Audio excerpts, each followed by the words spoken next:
अयोध्या येथील प्रभू रामजीच्या मंदिरातील प्राणप्रतिष्ठेचे सुवर्ण क्षण हृदयात साठवण्यासाठी सर्वांनी गावागावामध्ये 22 जानेवारी रोजी मंदिरात दूरचित्रवाणीच्या माध्यमातून गावातील आबाल वृद्ध महिला पुरुष सर्वांनी विद्यार्थ्यांनी यांनी एकत्र येऊन या उत्सवात सहभागी होऊन दिवाळीप्रमाणे हा उत्सव साजरा करावा। या प्रसंगी घरात गोडधोड जेवण करून घरामध्ये प्रभू श्री रामचंद्र यांचे छायाचित्र असलेले ध्वज उभारून नवीन वस्त्र परिधान करून प्रभू श्रीरामजीची आरती व महापूजा करून साजरा करावा, असे आवाहन महाराष्ट्र राज्याचे माजी मंत्री तथा परतूर विधानसभा मतदारसंघाचे विद्यमान आमदार बबनराव लोणीकर यांनी केले।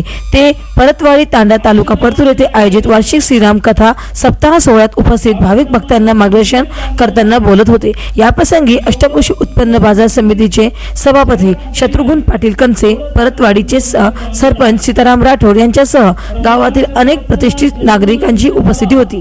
त्याच गावामध्ये अयोध्यामध्ये हे मंदिराचं भव्य दिव्य असं सुंदर काम झालेलं आहे। वाटप चालू आहे। 22 तारखेला प्रभू रामचंद्र यांची जी काही त्या ठिकाणी मूर्तीची स्थापना झाली आणि विधिवत देशातले साधू संत ऋषी मुनी यांच्या उपस्थितीमध्ये 22 तारखेला अयोध्यामध्ये हा कार्यक्रम आहे। हा कार्यक्रम लाईव्ह आहे।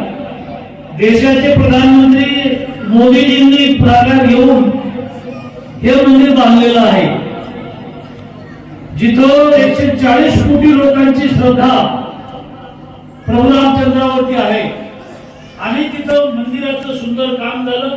आता मूर्तीची स्थापना झाली आणि विधिवत पूजा अर्चा लाईव्ह आहे। देशभरामध्ये सगळ्यांना लाईव्ह पाहायला भेटेल। याच मंदिरामध्ये